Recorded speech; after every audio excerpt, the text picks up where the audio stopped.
Movie explained in Hindi. तो शुरुआत में हम वेनेस्डे नाम की एक लड़की को देखते हैं जिसका स्कूल में पहला दिन था। इसकी हरकतों और पसंद नापसंद की वजह से ये कोई आम लड़की नहीं लगती थी। स्कूल में आकर जब वो अपने लॉकर को खोलती है तो वहाँ उसे उसका भाई बंधा हुआ मिलता है। वो जैसे ही अपने भाई को पकड़कर खोलने लगती है तो फौरन उसे कुछ ख्याल आने लगते हैं, जिसमें वो उन लड़कों को देखती है जिन्होंने उसके भाई को यहाँ बंद किया। वो यहाँ से उन लड़कों के पास जाती है उन्हें सबक सिखाने के लिए, जो पूल में तैरने की प्रैक्टिस कर रहे थे। वहाँ वो पूल में बहुत सारी मछलियों को छोड़ देती है जो काटती है। अब सारे बच्चे तो पूल से बाहर आ जाते हैं मगर एक बच्चा नहीं आ पाता और एक मछली उसकी टांग पर काट ली। उसकी हरकत के बाद स्कूल वाले उसे निकाल देते हैं। उसने पहली बार ऐसे नहीं किया था, बल्कि अब से पहले भी वो बहुत सारे स्कूल से निकाली जा चुकी थी। तो इसीलिए उसके माँ बाप उसे एक अकेडमी में ले जा रहे थे, क्योंकि वहाँ वेनेस्डे जैसे बच्चे ही पढ़ते थे, मतलब कि जिनकी हरकतें सबसे हटकी होती थी। और वो वहाँ जाना तो नहीं चाहती थी मगर मजबूरन उसे जाना ही पड़ता है। अकेडमी के पास वाले जंगल का सीन देखते हैं जहाँ एक शिकारी शिकार करने आया था। वो जंगल के काफी अंदर जाकर एक जगह पर बैठकर चाय पीने लगता है, मगर तभी कोई चीज अचानक से आकर उस पर हमला कर देती है और बड़ी बेरहमी से उसे मार देती है। वेनेस्डे और उसके माँ बाप अकेडमी पहुंचकर वहाँ के प्रिंसिपल के पास जाते हैं। ये प्रिंसिपल भी वेनेस्डे की तरह ही आउटकास्ट होती है। आउटकास्ट में जलपरी, वेयरवुल्व्स, वेम्पायर्स, चुड़ैल और ऐसे लोग शामिल थे जिनमें ज्यादा ताकतें पाई जाती है। और इस तरह के ही सारे बच्चे इस अकेडमी में पढ़ते हैं। वेनेस्डे के साथ जिसने कमरे में रहना था, यानी उसकी रूम में, उसने कमरे को काफी रंगीन बनाया हुआ था। इसीलिए सब कुछ वेनेस्डे को पसंद नहीं आता, क्योंकि उसे तो बस काला रंग ही पसंद था। यहाँ का सारा माहौल देखकर वो मुंह बना लेती है। तब उसकी रूममेट उससे पूछती है, तुम ठीक हो ना, क्या हुआ तुम्हें? जिस पर उसके डैड जवाब देते हैं, मेरी बेटी बड़ी अजीब है, काफी बोर है और बस इसे तुम जिंदा लाश समझो। अपने डैड की ये बातें सुनकर वेनेस्डे उन्हें घूरने लगती है। अब उसकी रूममेट उसे पूरी अकेडमी घुमा रही थी। तभी एक लड़का वहाँ आकर वेनेस्डे से उसकी फेसबुक आईडी मांगता है, जिस पर वो कहती है, मैं कोई भी सोशल मीडिया इस्तेमाल नहीं करती, क्योंकि सोशल मीडिया हड्डियों को सड़ा देने वाली सिर्फ एक बीमारी है और कुछ भी नहीं। जाने से पहले वेनेस्डे की मॉम उसे कहती है, अब तुम यहाँ से कभी भाग नहीं पाओ। जिस पर वो कहती है, देख लीजिएगा, मैं आपसे वादा करती हूँ कि जल्दी मैं यहाँ से भाग जाऊंगी। वहाँ से जाते वक्त उसके डैड वहाँ एक हाथ छोड़ देते हैं ताकि वो वेनेस्डे पर नजर रख सके। उधर जंगल में जब पुलिस छानबीन करने आती है तो उन्हें उस शिकारी की लाश के टुकड़े अलग अलग जगहों पर पड़े मिलते हैं। ऐसा हादसा वहाँ पहली बार नहीं हुआ था, बल्कि तीसरी बार ऐसा हुआ कि अकेडमी के इस जंगल में कोई मारा गया। और वेनेस्डे अपने कमरे की सारी रंगीन चीजें हटा देती है और अपने रूममेट से कहती है, शोर मत करो, कमरे में शांति बनाओ, क्योंकि ये मेरे नॉवल लिखने का वक्त। मगर वो तो गाना लगाकर डांस करने लगती है, जिससे वेनेस्डे को गुस्सा आ गया था और वो उसे गाना बंद करने को कहती है। तो वो रूममेट अपने पंजे दिखाकर उसे डराने लगती है, क्योंकि वो थी एक वेयरवुल्फ, मतलब कि आधी इंसान और आधी वुल्फ। तभी इधर एक टीचर आती है जो काफी अच्छी थी और वो वेनेस्डे को वेलकम के तौर पर एक फूल गिफ्ट देती। अब अगले दिन जब वेनेस्डे कहीं जा रही थी तो उसके डैड का छुड़ा हुआ वो हाथ छुप छुप कर उसे देख रहा था और फिर तभी उसके ऊपर एक स्टैचू गिरने वाला था, मगर बिल्कुल ठीक वक्त पर एक लड़का जिसका नाम जेवियर है उसे बचा लेता। लेकिन इस हड़बड़ी में वो बेहोश हो गई थी और जब उसे होश आती है तो बजाय जेवियर का शुक्रिया अदा करने की, वो उसे कहती है कि मुझसे ये उम्मीद मत रखना कि मैं तुम्हारी शुक्रगुजार रहूंगी, क्योंकि तुमने मुझे बचाकर गड़बड़ कर दी, मेरी इतनी अच्छी मौत को टाल दिया। जब जेवियर कहता है, मैं तुम्हें काफी पहले से जानता हूँ, जब हम 10 साल के थे तब हमारी मुलाकात हुई थी, हम दोनों खेल रहे थे तो मैं जाकर एक ताबूत में छुप गया, लोग मुझे जलाने ही वाले थे मगर तुमने मेरी जान बचा ली और आज मैंने तुम्हारी जान बचाकर हिसाब बराबर कर। वेनेस्डे जब अपने कमरे में आती है तो उसे अपने बेड पर कुछ महसूस होता है। वो जैसे बिस्तर हटाती है तो वहाँ उस हाथ को देखकर फौरन उसे पकड़ लेती है और पूछती है, तुम कौन हो और यहाँ क्या कर रहे हो? जिस पर वो कहता है, मुझे तुम्हारे डैड ने तुम पर नजर रखने को कहा है, वही मुझे यहाँ पर छोड़ कर गए है। और वो उसे कहती है, मगर आज के बाद तुम मेरे लिए काम करोगी, वरना मैं तुम्हें हमेशा हमेशा के लिए क्लास में बंद कर दूंगी। तो वो इस चीज के लिए मान जाता है कि ठीक है, मैं हर तरह से तुम्हारी मदद करूँगा। अगले दिन प्रिंसिपल वेनेस्डे को एक दिमागी डॉक्टर के पास ले जाती है, क्योंकि उन्हें भी ऐसा महसूस हुआ था कि वेनेस्डे का दिमागी तवाज़ुन कुछ ठीक नहीं है। मगर वो वहाँ कोई बहाना बनाकर हाथ की मदद से खिड़की खोलती है और वहाँ से भाग जाती। भागते हुए वो एक आदमी से टकरा जाती है, जिससे फौरन उसे ख्याल आता है, जिसमें वो देखती है कि इस आदमी का अभी एक्सीडेंट होने वाला है, जिसमें वो मर गया है बड़ी बेरहमी से। मगर वो इस बारे में उस आदमी को कुछ नहीं बताती, क्योंकि उसे खून खराबा बहुत पसंद। वो एक होटल में जाती जाती है जहाँ उसकी मुलाकात एक वेटर से होती है। वो काफी परेशान दिख रहा था क्योंकि उसकी कॉफी मशीन खराब हो गई। वेनेसडे उसे कहती है, मैं तुम्हारी कॉफी मशीन ठीक कर सकती, लेकिन इसके बदले तुम्हें मुझे स्टेशन पर छोड़ना होगा, जिसके लिए वो मान भी जाता है और वेनेसडे उसकी मशीन ठीक कर देती है। जिस पर वो कहता है, बस थोड़ा सा इंतजार करो, मेरी शिफ्ट खत्म होने वाली है, फिर हम चलते हैं। अब वेनेसडे जब वहाँ बैठी इंतजार कर रही थी कि तभी कोई शरारती लड़की आकर उसे परेशान करने लगती है, जिससे उसे गुस्सा आ गया था और वो उन लड़कों को अकेली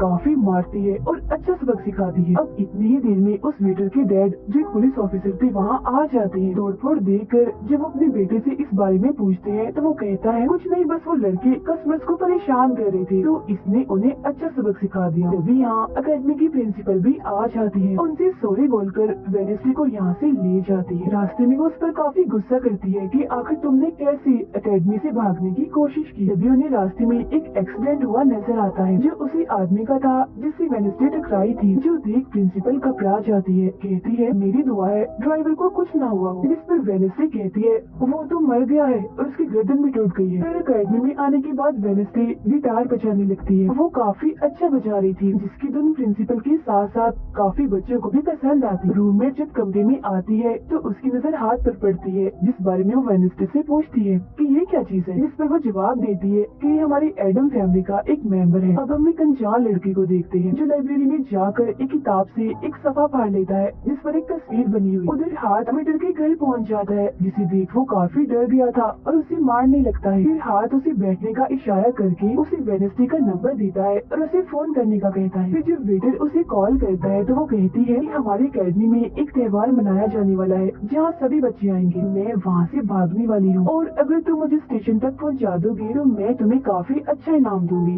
जिस पर वो वेटर मान भी जाता है। जब वो त्योहार में जाती है तो देखती है कि प्रिंसिपल की नजर मुझ पर ही है, इसीलिए वो एक आदमी को पैसे देकर प्रिंसिपल का ध्यान भटकाने का कहती है। अब वेटर वहाँ आकर वेनेसडे के जाने से पहले उसे उसके डैड का एक पुलिस रिकॉर्ड तोहफे में देता है जो उसने अपने डैड की फाइल्स में से चुराया था, क्योंकि उसके डैड एक पुलिस ऑफिसर जो थे। अब उस रिकॉर्ड को लेकर जैसे वो यहाँ से जाने लगती है तो तभी वो उस लड़के से टकरा जाती है जिसने बुक में से तस्वीर को फाड़ा था। टकराते ही वेनेसडे को उस लड़के की मौत के ख्याल आने लगते हैं कि वो थोड़ी देर में मरने वाला है, जो बहुत ही भयानक थी। वो लड़का अब जंगल की तरफ जाने लगता है तो वेनेसडे भी उसके पीछे जाती है और कहती है, रुक जाओ, जंगल में मत जाओ, तुम्हारी जान को खतरा है, तुम मर जाओगी। मगर तभी वो उसे अपने जादू से उड़ाकर पेड़ पर लगा देता है और कहता है, खतरा मुझे नहीं तुम्हें है, बल्कि तुम खुद ही खतरा हो और मैं सब लोगों को तुमसे बचा रहा हूँ। उस दिन स्टैचू को मैंने ही तुम्हारे ऊपर गिराया था। जिसके बाद वो उसे एक तस्वीर दिखाता है और कहता है, इस तस्वीर में तुम ही हो जिसे मेरी मॉम ने 25 साल पहले बनाया था और ये उस वक्त की बात है जब वो इस अकेडमी में पढ़ती थी। मरने से पहले उन्होंने कहा था कि इस लड़की इन्हें तुम्हें मुझे रोकना होगा, नहीं तो तुम इस अकेडमी के साथ साथ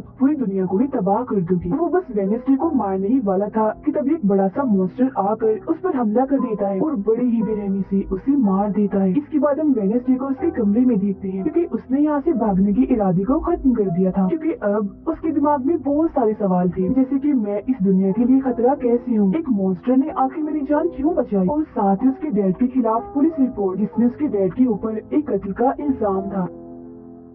अब अगले दिन पुलिस ऑफिसर वहाँ आते हैं क्योंकि वेनेसडे ने ये रिपोर्ट लिखवाई थी कि उस अनजान लड़के की मौत मैंने अपनी आंखों से होती हुई देखी जंगल में। मगर पुलिस को वहाँ ना कोई लाश मिलती है और ना ही कोई ठोस सबूत। तो वेनेसडे से पूछते हैं कि आखिर तुम इतनी रात को जंगल में कर क्या रही थी। इस पर वो कहती है, मैंने जंगल में उस लड़की को जाते हुए देखा था और जब मैंने उसका पीछा किया तो देखा कि एक मॉन्स्टर ने आकर उसे मार दिया है, जिसके बाद में बेहोश हो गई। तो फौरन प्रिंसिपल पुलिस ऑफिसर से कहती है, उस लड़के का कोई कत्ल नहीं हुआ, वो जिंदा है, बस यहाँ से भाग गया है। इसीलिए आपको वेनेसडे की बातों का यकीन नहीं करना चाहिए। अक्सर इसे इस तरह के दौरे पड़ते रहते, हम इसका इलाज करवा रहे हैं, जल्दी ये ठीक हो जाएगी। फिर जब प्रिंसिपल वहाँ से जाती है तो वो ऑफिसर से कहती है कि जंगल में कोई तो है जो सबको मार रहा है और उसी ने उस लड़की को भी मारा है। मगर तभी वहाँ वो लड़का आ जाता है जो जिंदा था और बिल्कुल सही सलामत भी। अब अगले दिन जब वेनेसडे को डॉक्टर के पास ले जाया जाता है तो वो उससे पूछती है कि क्या तुमने ये अफवाह इसलिए फैलाई कि सभी की तवज्जो तुम पर हो जाए, यानी कि तुमने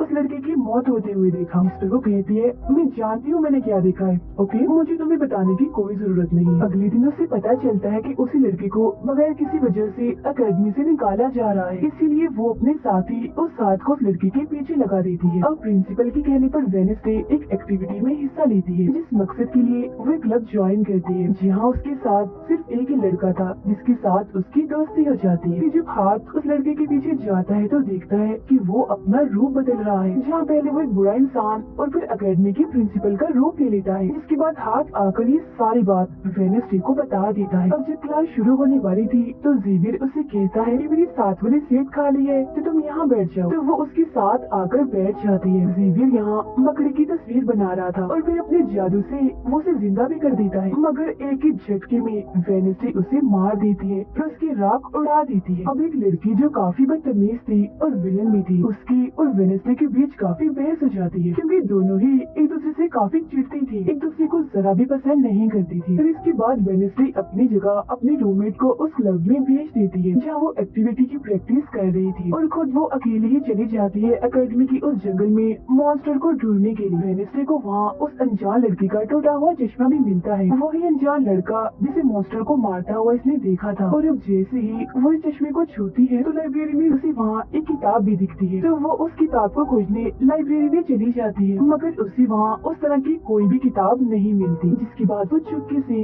जेवियर के कमरे में चली जाती है, क्योंकि वो लड़का और जेवियर एक ही कमरे में रहती थी। वेडनेसडे और हाथ यहाँ पर उस किताब को ढूंढ रहे थे, मगर तभी यहाँ जेवियर आ जाता है, जिस वजह से वो बेड के नीचे छुप जाती है। तभी जेवियर के पास वो विलन लड़की भी आती है और उसे कहती है तुम मुझसे क्यों नाराज हो, अच्छा गुस्सा छोड़ो सुलह कर लो, जिस पर वो मना कर देता है। अब उसके इनकार पर विलन लड़की को लगने लगता है कि ये सब वो वेडनेसडे की वजह से कर रहा है, इसीलिए वो कहती है कि कल मैं वेडनेसडे समेत तुम्हारे सभी साथियों की कश्तियों की धज्जियां उड़ाने वाली हूँ। बेड के नीचे छुपे वेडनेसडे और हाथ भी उसकी ये बात सुन लेते। कमरे में वापस आने के बाद वेडनेसडे अपने रूममेट से कहती है कि कल जो कश्तियों की रेस होने वाली है मैं भी उसमें हिस्सा लूँ, और कुछ भी हो जाए उस घमंडी लड़की यानी विलन को मैं हरा कर ही रहूंगी। अब अगले दिन जब रेस शुरू होती है तो बताया जाता है कि इस मुकाबले का कोई भी असूल कानून नहीं है, जो भी टीम सबसे पहले गुफा में जाकर झंडे को लाएगी वही टीम जीत जाएगी। जिसके फौरन बाद गेम शुरू हो जाती है और विलन भी अपनी चालें चलना शुरू कर देती है। वो अपने एक जलपरी साथी की मदद से एक टीम की कश्ती को तुड़वा देती है, जिससे वो पूरी टीम पानी में गिर जाती है। मगर फिर जब वो जलपरी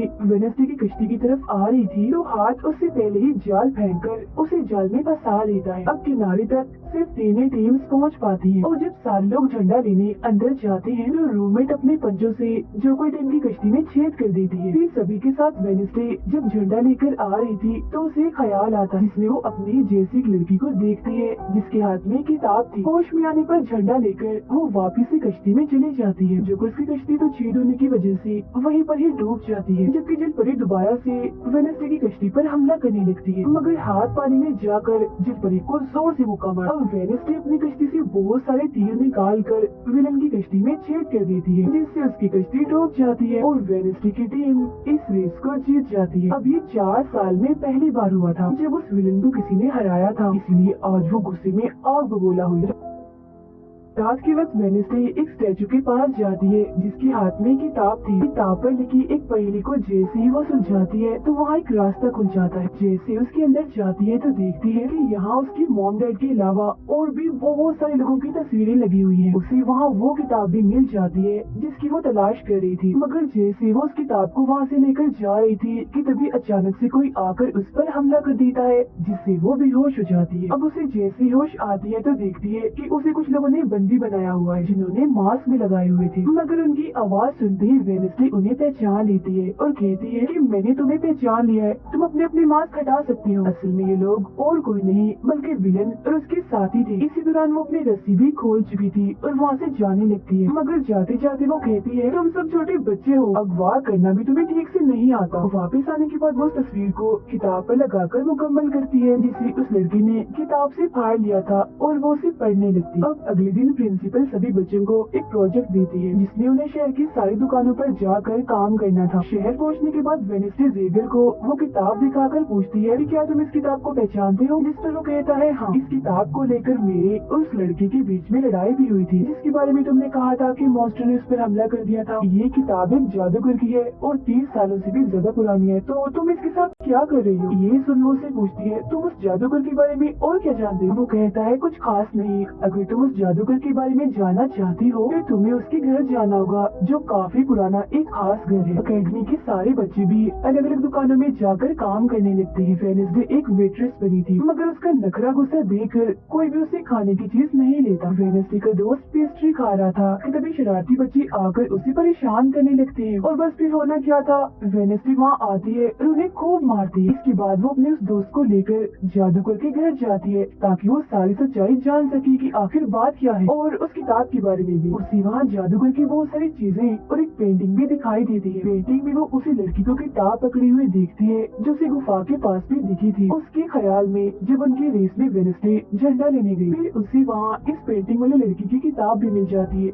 मगर वो खाली थी क्योंकि वो नकली थी। इतनी ही देर में वहाँ एक औरत आती है तो वेडनेसडे उसे असली किताब के बारे में पूछती है, जिस पर वो कहती है कि वो किताब तो चोरी हो गई थी और इस वक्त तुम जहाँ खड़ी हो ये भी उस जादूगर का असली घर नहीं है। इसके बाद वेडनेसडे वेटर से मिलने उसके होटल जाती है और उससे जादूगर के असली घर के बारे में पूछती है, तो वो उसे असली घर के बारे में बता भी देता है। जहाँ से वेडनेसडे अकेली ही उस घर में चली जाती, वहाँ उसे एक बूढ़ा आदमी मिलता है जो उसे कहता है ये मेरी जगह है, मेरा घर है, निकलो यहाँ से। तब ये सुन वेडनेसडे का साथी वो हाथ उसके मुंह पर ही हमला कर देता है, जिससे डरकर वो आदमी वहाँ से भाग जाता है और वेडनेसडे को यहाँ से कुछ नहीं मिलता, इसीलिए वो यहाँ से जाने लगती है। मगर जब वो दरवाजे से बाहर जाती है तो फौरन उसे ख्याल आता है, जिसमें वो देखती है कि वो जादूगर एक लड़की को चुड़ैल साबित करके इस घर में बंद कर देता है, जहाँ उससे पहले और भी बहुत सारे लोग बंधे हुए थे। ये सारे लोग आउटकास्ट के थे, यानी कोई वेम्पायर था, कोई जलपरी, कोई वेयरवुल्फ तो कोई चुड़ैल। इसीलिए जादूगर इन सबको शैतान समझता था। इस तरह के सभी लोगों को यहाँ कैद करने के बाद वो इस पूरे घर में आग लगा देता है। वो बच्चे जिसे जादूगर ने चुड़ैल साबित किया था, वो अपनी मम को आजाद करने की कोशिश करती है, मगर नहीं कर पाती क्योंकि सभी लोगों को जंजीर की मदद से जमीन के साथ बांधा हुआ था। सिर्फ वो बच्ची आजाद थी, इसीलिए अपनी माँ के कहने पर उसे बेसमेंट के जरिए वहाँ से भागना पड़ता है। जिसके बाद वो जादूगर जो बेहद ही जालिम था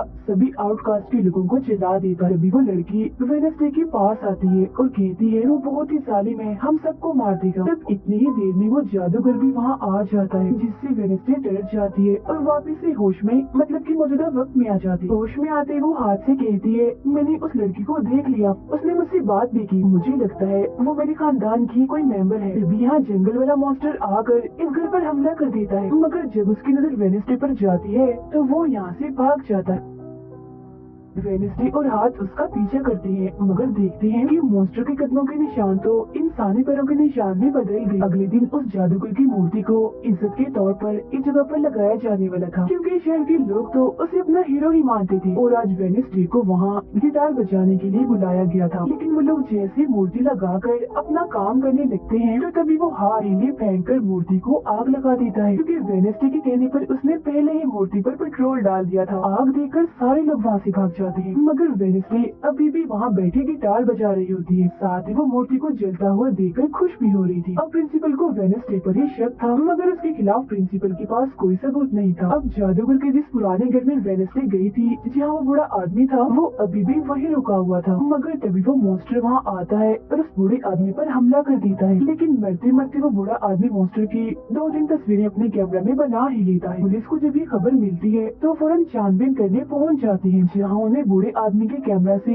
मॉन्स्टर की तस्वीर भी मिल जाती है। अगले दिन हाथ मुर्दा घर जाकर वहाँ लगी कैमरा पर कोई चीज लगा देता है ताकि जो वो करे उसे कोई ना देख सके। फिर वो दरवाजा खोलता है तो वेडनेसडे अंदर आती है। वो यहाँ दरअसल उस बूढ़े आदमी के जख्मों को देखने आई थी जिसे उस मॉन्स्टर ने मारा था। वो बूढ़े आदमी की लाश को देखकर सारा डेटा अपने पास रिकॉर्ड कर लेती है, जबकि हाथ उसकी एक फाइल बनाने में लग जाता है। तभी वहाँ डॉक्टर और पुलिस ऑफिसर भी आ जाते हैं। तब छुपने के लिए वेडनेसडे एक बॉक्स मिस हो जाती है। जब डॉक्टर उस बॉक्स को खुला हुआ देखते हैं तो फौरन उसे चेक करते हैं, मगर जब वेडनेसडे को उसमें पड़ा हुआ देखते हैं तो उन्हें लगता है कि ये भी एक लाश है, इसीलिए वो उस बॉक्स को बंद करके वहाँ से चले जाते हैं। मगर फिर जब हाथ उसे वहाँ से लेने आता है तो वो कहती है अच्छा तंग मत करो प्लीज, थोड़ी देर और सुने तो बड़ा मजा आ रहा है। फिर इसके बाद वो अपनी छानबीन से ये पता लगवा लेती है कि वो मॉन्स्टर असल में जिस्म के हिस्सों को इकट्ठा कर रहा है। फिर अगले दिन जब वो अकेडमी जाती है तो उसे जेवियर की गर्दन पर किसी के पंजों के निशान दिखते हैं। अब हम जेवियर जेवियर को एक केबिन से बाहर आता हुआ देखते हैं और क्योंकि वेनेसडे को उसके जख्मों पर पहले से ही शक था तो वो भी उसका पीछा करते करते वहाँ आ गई थी। उससे वहाँ पर बहुत सारी मॉन्स्टर की ड्राइंग्स और तस्वीरें दिखती हैं। एक तो तस्वीर को लेकर जैसी वो वहाँ से जाने लगती है तो तभी जेवियर उसे देख लेता है और जाने से रोक देता है, मगर वेनेसडे उसका ध्यान भटकाने के लिए उसे बस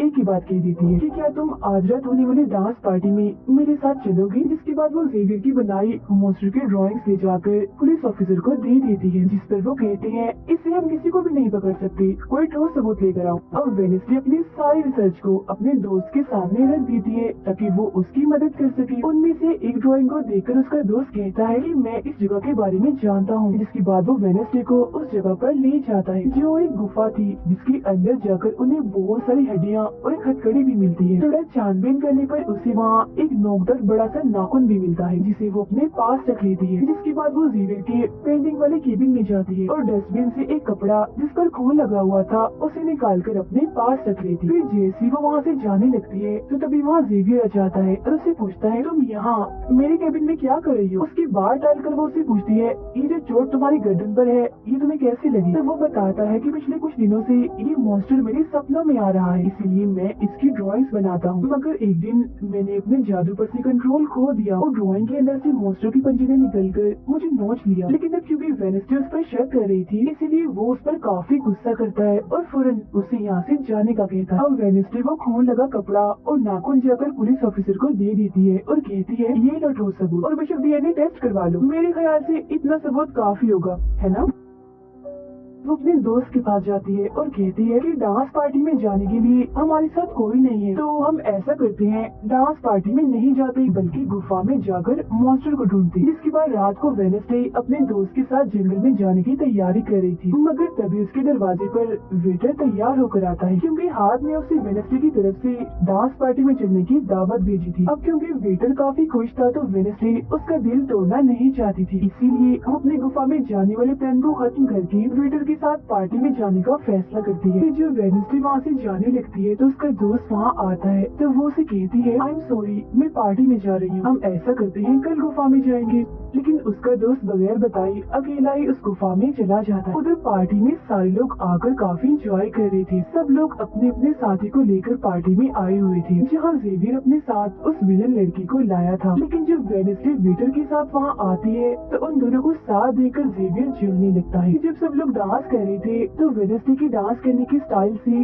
सारे लोग काफी हैरान रह जाते हैं क्योंकि वो काफी अजीब तरह से ही डांस कर रही थी। उधर जंगल में वेनेसडे का दोस्त भी पहुंच गया था और छुपकर मॉन्स्टर के आने का इंतजार कर रहा था, मगर तभी वहाँ कोई आता है और उस गुफा में धमाका करके भाग जाता है। जेवियर लगातार उन दोनों को देखकर जल रहा था, इसीलिए वो विलन लड़की से कहता है कि तुम अपना लॉकेट उतारो और अपने जेल परी से मेरे लिए मदद मांगो ताकि मैं वेनेसडे को भूल जाऊँ। जब सुन विलन लड़की भड़क जाती है और उसे कहती है कि तुम तो पहले ये कहते फिर रहे थे कि मैंने अपने जेल परी से तुम्हें अपने काबू में किया है और अब तुम्हें किसी को बुलाने के लिए मेरी ही मदद चाहिए। तभी बाहर शरारती लड़कों का ग्रुप टैंकर लेकर आता है और डांसिंग क्लब के पंप में वो बड़ा सा पाइप लगा देते हैं और फिर तभी अचानक उस पार्टी में खून की बारिश होने लगती है क्योंकि जो टैंकर वो शरारती लड़के लाए थे जिसका पाइप उन्होंने लगाया था उसमें दरअसल खून था। ये देख सारे लोग घबरा जाते हैं और पार्टी से भागने लगते हैं, मगर वेनेसडे वहीं खड़ी रहती है क्योंकि उसे तो अब और मजा आ रहा था क्योंकि वो बारिश खून की नहीं बल्कि कलर की थी जिसमें वो काफी एंजॉय कर रही थी। तभी वेनेसडे को ख्याल आता है जिसमें वो देखती है कि उसका दोस्त अकेला ही जंगल में चला गया है, जहाँ वो मुसीबत में है, उसकी जान खतरे में है, इसीलिए वो जंगल की तरफ उसे बचाने के लिए भाग जाती है। उसके दोस्त के पीछे दरअसल वो मॉन्स्टर पड़ गया था जिससे बचकर वो भाग रहा था। वो मॉन्स्टर एक बार उस पर हमला करता ही है कि तभी वेनेसडे उसे ढूंढते हुए वहाँ आ जाती है। तब मॉन्स्टर उसे देखकर वहाँ से भाग जाता है। वो अपने दोस्त को बेहोश पड़ा हुआ देखकर काफी घबरा जाती है। इतनी ही देर में उसकी टीचर भी उसका पीछा करते करते वहाँ आ गई थी, जिसके बाद उसके दोस्त को हॉस्पिटल ले जाया जाता है और वेनेसडे खुद वापस अपनी अकेडमी में आ जाती है, जहाँ वो अपने डैड पर लगे इल्जाम को समझाने की कोशिश कर रही थी कि आखिर सच क्या। अकेडमी में सारे माँ बाप अपने बच्चों से मिलने आते हैं क्योंकि आज मीटिंग थी। प्रिंसिपल सबको बताती है कि वेनेसडे के दोस्त की हालत में सुधार हो रहा है, कुछ दिन के बाद ठीक होकर वो वापस आ जाएगा। मगर दूर खड़ी वेनेसडे अपने रूममेट को बताती है कि ये झूठ है, वो तो कोमा में है बेचारा। तभी यहाँ दोनों के माँ बाप आ जाते हैं और ये उनसे मिलने चली जाती है। वेडनेसडे अपने मॉम डैड को बताती है कि जब से आपने मुझे यहाँ छोड़ा है मेरे ऊपर बहुत सारे हमले हुए हैं। अब इन सभी को अपनी अपनी फैमिली से मिलता हुआ दूर खड़ी जेवियर और विलन लड़की देख रहे हैं, क्योंकि उनकी मॉम डैड आज भी नहीं आई। अब विलन लड़की सुधर गई होती है,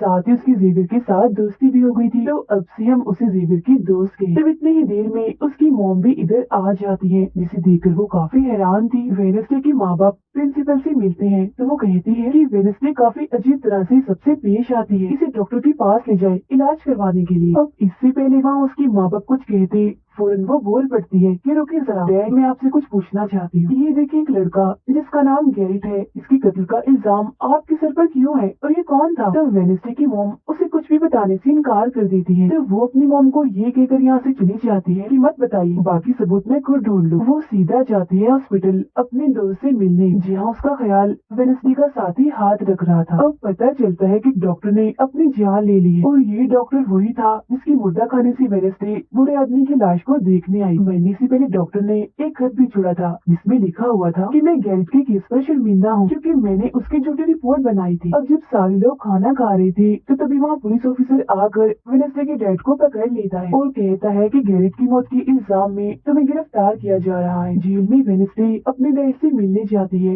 पूछती है कि बताएं गैरेट से आपका क्या वास्ता है। वो बताते हैं कि गैरेट तुम्हारी मॉम से बहुत प्यार करता था, फिर एक दिन जब तुम्हारी मॉम और मैं साथ थे तो गैरेट ने आकर मुझ पर हमला कर दिया। मैंने अपना काफी बचाव किया, जिस दौरान गलती से उसकी मौत हो गई। ये सुन वेडनेसडे को उनकी बात थोड़ी झूठी लगती है। फिर वो पुलिस ऑफिसर के पास जाती है, कहती है मेरे डैड ने गैरेट को नहीं मारा और ये उनके खिलाफ साजिश की जा रही है। जिस पर वो कहता है दुनिया तुम्हारे हिसाब से नहीं चलती, हमारे पास सबूत आ गए हैं तुम्हारे डैड के खिलाफ। वो कहती है मैं नहीं मानती और मेरा ख्याल है कि जिसने मेरे दोस्त को मारने की कोशिश की उसने ही गैरेट को मारा होगा। पार्क में रूममेट अपनी मॉम के साथ बैठी थी, जहाँ उसकी मॉम चाहती है कि वो पूरी तरह एक वेयरवुल्फ बन जाए और वो उसे एक डॉक्टर के पास जाने का कहती है, मगर रूममेट ऐसा नहीं चाहती, इसलिए वो यहाँ से चली जाती है। अब वेडनेसडे अपनी मॉम के पास जाती है ताकि वो सारी सच्चाई जान सके। उसकी मॉम खुफिया लाइब्रेरी में थी। वो अपनी मॉम से कहती है कि आपने मुझे इस अकेडमी में इसलिए भेजा ना ताकि मैं हमेशा आपकी परछाई बन के रहूं। जिस पर उसकी मॉम कहती है कि ये सिर्फ अकेडमी ही नहीं बल्कि पहले यहाँ एक ग्रुप हुआ करता था जिसकी बुनियाद तुम्हारे डैड की फैमिली की एक औरत ने रखी थी जिसका नाम गोडी था। वो कहती है मैं ये जानना चाहती हूँ कि डैड ने तो गैरेट को नहीं मारा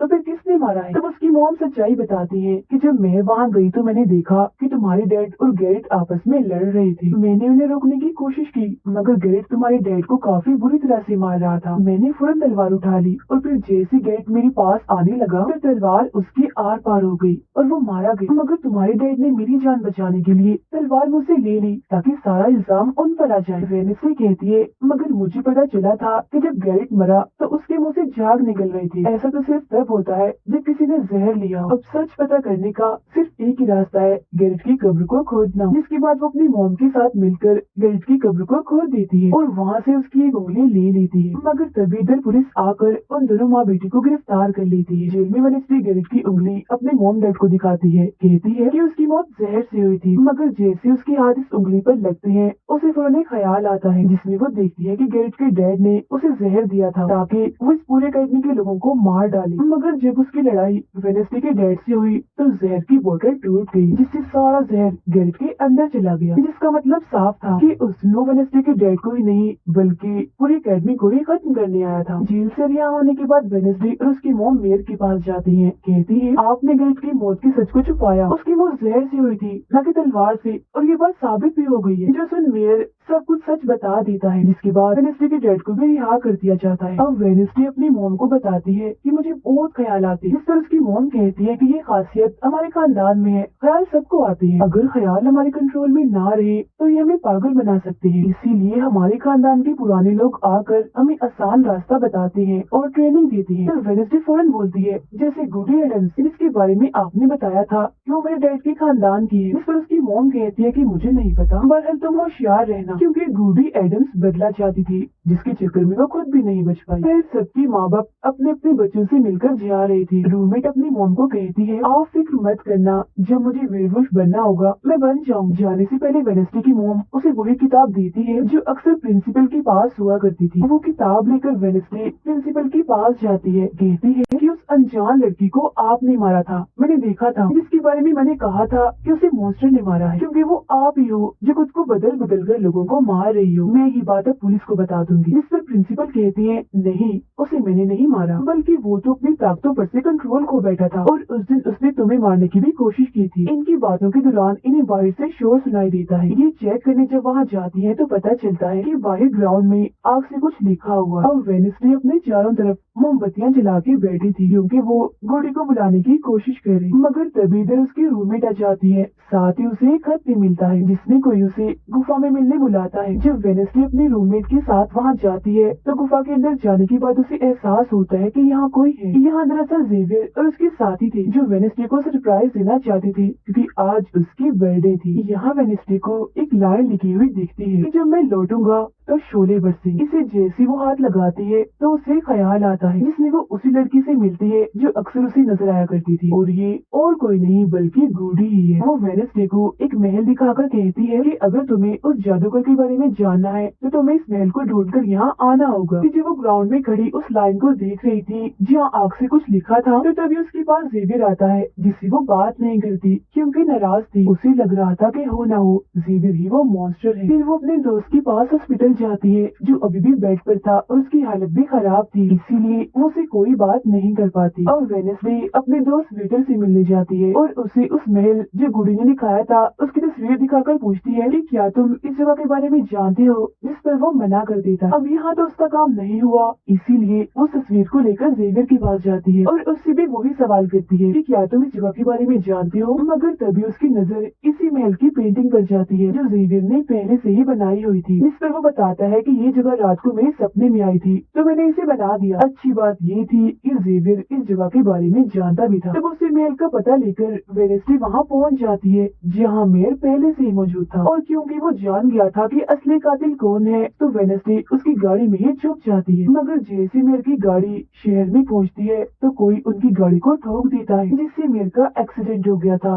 वो काफी जख्मी हो जाते हैं, उनकी हालत मरने वाली हो गई। फिर अब रात के वक्त वेडनेसडे वेटर और अपने रूममेट के साथ उसी महल में आती है। यहाँ उसे ऐसा महसूस होता है जैसे कोई इधर रह रहा है क्योंकि मोमबत्तियां गर्म थी और ये कमरा बिल्कुल साफ था। इतने ही देर में वो मॉन्स्टर भी यहाँ आ जाता है जिससे बचने के लिए ये लोग छुप जाते हैं। ये लोग देखते हैं कि जिन जिन लोगों पर मॉन्स्टर ने हमला किया था उनके जिस्म के कटे हुए हिस्से यहाँ पर पड़े हुए हैं। अब वेडनेसडे अपने दोस्तों को मॉन्स्टर से बचाना चाहती थी, इसीलिए वो उन्हें यहाँ से ले जाती है। ये वेटर के घर जाते हैं जहाँ जैसे उसकी डेड आती है तो वेडनेसडे उन्हें कहती है कि मैं आपको कुछ दिखाना चाहती हूँ, क्योंकि वो पुलिस ऑफिसर जो थे वो जब उन्हें महल में ले जाती है तो वहाँ पर कुछ भी नहीं था, मतलब जिस्म के कटे हुए हिस्से जो पहले यहाँ पर रखे हुए थे अब वो वहाँ पर नहीं पड़े थे, जिससे पुलिस ऑफिसर को गुस्सा आ जाता है और वो कहते हैं कि आज के बाद तुम मेरे बेटे से नहीं मिलोगी। अब जब वेडनेसडे एकेडमी आती है तो वहाँ उसे प्रिंसिपल मिलती है जो कहती है कि तुम्हें मैंने कहीं भी जाने से मना किया था मगर तुमने मेरी बात ना मानकर अच्छा नहीं किया। जिस पर वो जवाब देती है, मैं सच का पता लगाने गई थी इसलिए मैं माफी नहीं मांगूंगी, मैंने कुछ गलत नहीं किया है। जिसके बाद वो प्रिंसिपल को एक पेंटिंग भी दिखाती है जिसमें वो जादूगर था और वेडनेसडे खुद थी। बताती है कि इसीलिए वो अनजान लड़का मुझे मारना चाहता था क्योंकि उसे लग रहा था कि एकेडमी के लिए मैं खतरा हूँ, मगर खतरा दुश्मन कातिल तो कोई और ही है, जबकि मैं तो इस एकेडमी और सबको बचाना चाह रही हूँ तो मुझे एक मौका मिलना चाहिए। प्रिंसिपल कहती है नहीं, तुम कहीं नहीं जाओगी, आगे से ऐसी कोई भी गलती की तो मैं तुम्हें एकेडमी से निकाल दूंगी। और वहाँ से वो ये कहकर चली जाती है। वो जब अपने कमरे में वापस आती है तो देखती है कि रूममेट अपना सामान पैक कर रही है क्योंकि वो यहाँ से जा रही है। वो गुस्से में वेडनेसडे से कहती है कि तुम्हें सिर्फ अपना काम ही निकलवाना आता है, फिर चाहे इसके लिए तुम्हारे दोस्तों की जान क्यों ना चली जाए, आज वो अजीब सा मॉन्स्टर हमें भी मार देता। जिसके बाद वो यहाँ से चली जाती है। अब वेडनेसडे बिल्कुल अकेली रह गई थी, इसीलिए कमरे में एक जगह बैठकर वो उस बॉक्स को देखने लगती है वो जादूगर के महल से चुरा कर लाई थी। उसे बॉक्स के नीचे एक खत मिलता है जिसमें वेडनेसडे की अपनी ही बहुत सारी तस्वीरें होती हैं। जो देख वो कहती है मेरी एडम्स फैमिली, जादूगर, मॉन्स्टर और मैं शायद किसी न किसी तरीके से जुड़े हुए हैं। और जब ये बात मेरे को पता चली तो किसी ने उनका मुंह बंद कर दिया, मगर मैं चुप नहीं बैठूंगी और तुम जो कोई भी हो मैं तुम्हें ढूंढ लूंगी। देखना, अब मेयर की मौत हो गई थी और जब उन्हें दफनाया जा रहा था तो वेनेसली वहाँ आती है और सोचने लगती है कि कातिल यहाँ आए लोगों में से कोई है, मगर तभी उसे जंगल में कोई दिखता है। वो पीछे करती है तो पता चलता है कि और कोई नहीं बल्कि उसका अंकल है। अंकल बताते हैं कि मेरे ऊपर चोरी का इल्जाम है तो कुछ वक्त के लिए मुझे छुप के रहना होगा। तब वेनेसली उन्हें एक केबिन में छुपा देती है और मॉन्स्टर की तस्वीर दिखाकर पूछती है कि आप इसके बारे में कुछ जानते हैं, जिस पर वो कहते हैं मैं ज्यादा कुछ तो नहीं जानता, अगर तुम्हें इसके बारे में जानना है तो तुम्हें खुफिया लाइब्रेरी में जाना होगा। वहाँ एक तिजोरी में डायरी है जिसमें इस मॉन्स्टर के बारे में सब लिखा है। आधी रात को वेनेसडे उस लाइब्रेरी में जाती है जहाँ जेवियर पहले से ही मौजूद था। तब ये उसे कहती है जहाँ जहाँ मॉन्स्टर से हमला हुआ है वहाँ तुम पाए गए हो तो होना वो मॉन्स्टर तुम ही हो, मगर वो उसकी बात को अनसुनी करके यहाँ से चला जाता है। तभी इधर उसकी अंकल आती है। ये मिलकर डायरी को ढूंढ लेते हैं जिसमें इस मॉन्स्टर के बारे में सब कुछ लिखा था कि ये मॉन्स्टर किसी के कंट्रोल में भी आ सकता है और फिर बस ये अपने मालिक के कहने पर ही काम करता है। रात के वक्त वो अपने साथी हाथ को कहती है कि मैं वेटर से मिलने जा रही हूँ, तब तक तू मेरी डायरी का ख्याल रखना। कि जब वेटर के साथ गुफा के अंदर जाती है तो देखती है कि यहाँ उसने गुफा को सजाया हुआ है क्योंकि वो उसे शादी के लिए पूछने वाला था। वापिस आकर वेनेसडे देखती है कि उसके कमरे का सारा सामान इधर उधर बिखरा पड़ा है और उसकी डायरी कोई चुरा कर यहाँ से ले गया है। फिर जैसे वो अपने साथी हाथ को देखती है तो घबरा जाती है क्योंकि उसकी हथेली में किसी ने चाकू आर पार कर दिया था और अब उसमें जान नहीं थी, वो मर गया था। फिर वो हाथ को लेकर जल्दी से अपने अंकल के पास आती है और दुखी होती हुई कहती है प्लीज अंकल कैसे भी करके हाथ को जिंदा कर दीजिए। तब अंकल बार बार बिजली के झटके उसे देते हैं जिससे वो जिंदा हो जाता है। वो उसे पूछती है अच्छा तुम पर हमला किसने किया था, जिस पर इशारों से वो बताता है कि मैंने नहीं देखा क्योंकि हमला पीछे से हुआ था। जिस पर वेनेसडे गुस्से से भर जाती है, कहती है चाहे कुछ भी हो जाए मैं उसे नहीं छोड़ूंगी, वो जो भी है। और वो प्रिंसिपल को आकर कहती है किसी ने मेरे कमरे में तोड़ फोड़ कर दी है, साथ ही कोई इस डायरी को भी चुरा कर ले गया है। वो कहती है वो डायरी तो खुफिया लाइब्रेरी में थी तो तुम्हारे पास कैसी आई, तुम ऐसी हरकतें मत करो कि अकेडमी को बंद करना पड़े, ऐसा मैं होने नहीं दूंगी। फिर जब वेनेसडे वहाँ से जा रही थी तो तभी उसके पास उसके साथी आते हैं और उसे जानकारी देते हैं कि गैरेट जिसकी मौत का इल्जाम तुम्हारे डैड पर था उसकी मॉम को किसी ने डबोकर मारा था और मरने से पहले उनकी सारी प्रॉपर्टी एक डॉक्टर ने हथिया ली थी। डॉक्टर नाम सुनकर वेनेसडे को दिमागी डॉक्टर पर शक होता है, इसीलिए वो सीधा उनके पास जाती है। कहती है कि मैं जानती हूँ आपके अंदर गैरेट की मॉम की आत्मा है जो सबसे अपनी मौत का बदला लेना चाहती है, अब बस कर दो तुम्हारा खेल खत्म हुआ। जिसके बाद वो यहाँ से चली जाती है। ये सारी बातें सुन डॉक्टर को जरा भी समझ नहीं आती कि क्या बोल रही थी, इसीलिए वो फौरन प्रिंसिपल को कॉल करती है। कहती है वेनेसडे आई थी, उसका बर्ताव काफी अजीब था, उल्टी उल्टी बातें कर रही थी वो। अब तभी यहाँ मॉन्स्टर आ जाता है जो डॉक्टर पर हमला करके उन्हें मार देता है। अब डॉक्टर तो मर गई थी, इसीलिए वेनेसडे की शक की सुई अब जेवियर पर आ जाती है, इसीलिए वो उसे मिलने उसके कैबिन में जाती है। यहाँ उसे मरे हुए लोगों का सामान भी मिलता है जिससे उसका शक और पक्का हो जाता है। अब तभी इधर पुलिस भी आकर जेवियर को पकड़ लेती है क्योंकि पुलिस को यहाँ पर वेनेसडे ने ही बुलाया था। अब जब वेनेसडे कमरे में आती है तो उसकी रूममेट वापिस आ गई थी। कहती है तुम्हारा और मेरा कोई ताल्लुक है, मैं तुम्हारे साथ रहना चाहती हूँ, मैंने तुम्हें और हाथ को बहुत याद किया। फिर इसके बाद वेनेसडे वेटर के पास जाती है जहाँ उसे फिर से कुछ ख्याल आने लगते हैं जिनमें वो देखती है कि मॉन्स्टर और कोई नहीं बल्कि वेटर ही है जिसे वो पसंद करती है। मगर फिलहाल वो उसे कुछ नहीं कहती, उसे एक जगह पर लाती है और फिर कहती है कि जेवियर को तो फंसाया जा रहा है जबकि असली मॉन्स्टर तो तुम ही हो, मगर वो इसके लिए बार बार मना करता है। तभी यहाँ वेनेसडे के सारे दोस्त भी आ जाते हैं और वेटर को पकड़कर कुर्सी से बांध देते हैं। अब वेनेसडे उस पर जुल्म करना चाहती है मगर उसके दोस्त ऐसा करना नहीं चाहते, इसीलिए वो यहाँ से चले जाते हैं। फिर जैसे ही वो वेटर को मारने के लिए आगे बढ़ती है तभी वेटर के डैड पुलिस ऑफिसर यहाँ आ जाते हैं और वेनेसडे को गिरफ्तार कर लेते हैं। हालांकि वो उन्हें कहती भी है कि असली कातिल आपका बेटा है, वही मॉन्स्टर है ये, मगर वो उसकी एक नहीं सुनती। फिर जब वो यहाँ से जा रही थी तो वेटर उसके पास आता है, कहता है कैसा लगा हारना, अभी तो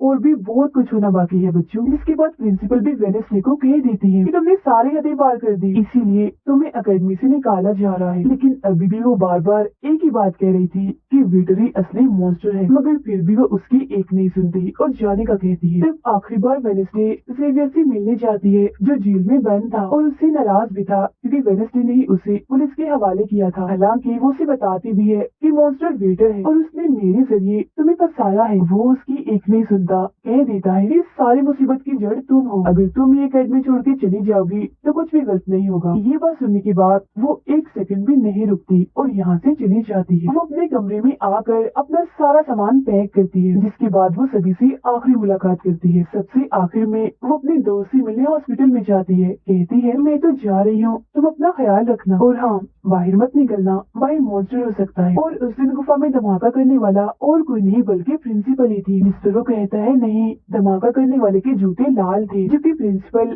कभी भी लाल जूते नहीं पहनती। ये बात सुनकर वेडनेसडे को पता चल जाता है कि असली कातिल कौन है। वो अपनी उसी टीचर के पास जाती है जिसे सब पसंद करते थे और कहती है बाकी लोग तो बिला वजह मारे गए हैं, जबकि असली कातिल तो तुम ही हो। तुमने ही वेटर को अपने कंट्रोल में करके उसे मॉन्स्टर बनाया और धीरे धीरे उसे अपना गुलाम बना लिया, अपने इशारों पर नचाकर लोगों को उसके जरिए मरवाया। तभी यहाँ वेटर भी आ जाता है, जिसे वो टीचर कहती है जल्दी करो, वेडनेसडे को मार दो। लेकिन दरअसल ये वेटर नहीं थी बल्कि प्रिंसिपल थी, जो रूप बदल कर यहाँ पर आई थी। और अब टीचर प्रिंसिपल के गले में जहर का इंजेक्शन घुसा देती है, जिससे प्रिंसिपल बेचारी मारी जाती है। वो वेडनेसडे को भी बांध कर जादूगर की गुफा में ले आती है। गुफा में आकर वेडनेसडे को पता चल जाता है कि जिन मरे हुए लोगों के जिस्म के हिस्सों को इकट्ठा किया गया था वो दरअसल जादूगर को दोबारा से जिंदा करने के लिए किए गए थे। तभी यहाँ टीचर जो असली विलन थी वेडनेसडे को बताती है कि जब गुडी ने जादूगर को मारा था तो गुडी ने अपने खून से जादूगर की कब्र पर एक ताला लगा दिया था और अब जादूगर को जिंदा करने के लिए हमें गुडी की फैमिली मतलब एडम्स फैमिली के ही किसी इंसान का खून चाहिए, साथ ही पूरे चांद की रात भी हो। और अब हमें ये सुनहरी मौका मिल गया है जादूगर को जिंदा करने का, क्योंकि एडम्स फैमिली से तुम हो और आज पूरे चांद की रात भी है, हम तुम्हारा खून लेंगे। जिसके बाद टीचर वेडनेसडे के हाथ पर कट लगा देती है, जिससे उसका खून निकलने लगता है। फिर वो उसके खून से जादूगर की कब्र का ताला खोल देती है और फिर अगले ही पल जादूगर भी जिंदा होकर अपनी कब्र से बाहर आ जाता है। बाहर आते ही वो वेडनेसडे को चाकू मार देता है, जिससे वो जख्मी हो जाती है। इसके बाद वो अकेडमी को खत्म करने के लिए चला जाता है। अब तभी यहाँ गुडी एडम्स आती है और वेडनेसडे को बिल्कुल ठीक कर देती है, मतलब कि उसके जख्म, और कहती है मैंने तुम्हें ठीक तो कर दिया है मगर अब की बाद मैं तुम्हें नजर नहीं आऊंगी। जंगल के रास्ते से जब वेडनेसडे जा रही थी तो तभी उसके सामने वेटर आ जाता है। उसे टीचर कंट्रोल कर रही थी, इसीलिए वो मॉन्स्टर बनकर उस पर हमला कर देता है। वो बस उसे मारने ही वाला था कि तभी यहाँ एक वेयरवुल्फ आ जाती है, जो और कोई नहीं बल्कि रूममेट थी, जो आज पहली बार वेयरवुल्फ बनी थी, वो भी सिर्फ वेडनेसडे को बचाने के लिए। यहाँ वेयरवुल्फ और मॉन्स्टर के बीच काफी खतरनाक लड़ाई होती है, जिसमें वेयरवुल्फ मॉन्स्टर पर भारी पड़ रही थी और उसे काफी मारती है, अच्छा मजा चखाती है। इसके बाद वेडनेसडे जादूगर से लड़ने उसे रोकने के लिए अकेडमी में आ जाती है, जहाँ वेडनेसडे को बचाने के लिए जेवियर पहुँच जाता है। अब जैसे जादूगर जेवियर को मारने वाला था तो तभी सामने वेडनेसडे आ गई थी और वो बेचारी खुद जख्मी हो जाती है, मगर फिर भी वो जेवियर को कहती है कि तुम यहाँ से जाओ और बाकी अकेडमी वालों को बाहर निकालो, क्योंकि ये हम जैसे आउटकास्ट के लोगों को नहीं छोड़ेगा। जिसके बाद वो फिर से खड़ी हो जाती है, उसके हाथ में तलवार भी थी, जिसकी मदद से वो जादूगर से लड़ती है, मगर जादूगर काफी ताकतवर था, इसीलिए वो उसके सामने नहीं टिक पाती। वो बस उसे मारने ही वाला था कि तभी इधर जेवियर की दोस्त आकर जादूगर का ध्यान भटका देती है। जिस दौरान मौका देकर वेडनेसडे उठती है और तलवार के एक टुकड़े को जादूगर के दिल के आर पार कर देती है, क्योंकि ऐसा उसे गुडी एडम्स ने करने को कहा था। जहाँ जादूगर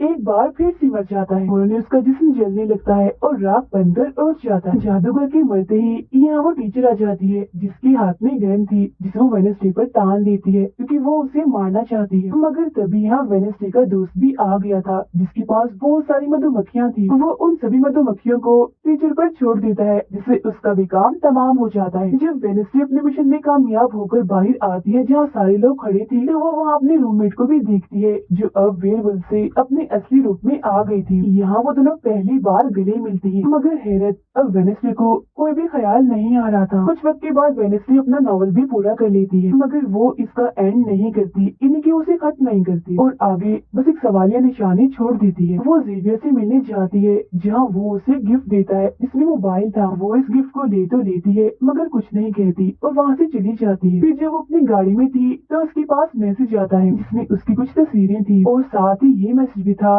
कि मैंने तुम पर नजर रखी हुई है, जिससे वो सोच में पड़ जाती है कि टीचर तो मर गई है मगर अब उसके बाद ये कौन है जो सब कर रहा है। इसी सोच में वो अपने घर के लिए निकल जाती है। जिसके बाद हम पुलिस की गाड़ी को देखते हैं जिसमें वो वेटर को बांधकर कहीं ले जा रहे थे क्योंकि उन्हें भी पता चल गया था कि ये असली मॉन्स्टर है, इसे बस कोई कंट्रोल करता है। मगर तभी अचानक से वेटर दोबारा मॉन्स्टर बन जाता है और सभी पुलिस वालों को मार देता है, जिसका मतलब ये था कि टीचर की तरह अभी भी कोई है जो इसे कंट्रोल कर रहा है और वो लोगों को मरवाता रहेगा इसके जरिए। और ये अनजान इंसान वही हो सकता है जिसने वेडनेसडे को मैसेज किया, यानी कि अभी भी कोई है जो अकेडमी को बंद करवाने में लगा है और मॉन्स्टर के जरिए खून खराबा कत्ल होना आम ही रहेगा। और इसी के साथ ही Thanks सीजन for इधर ही खत्म हो जाता है। watching.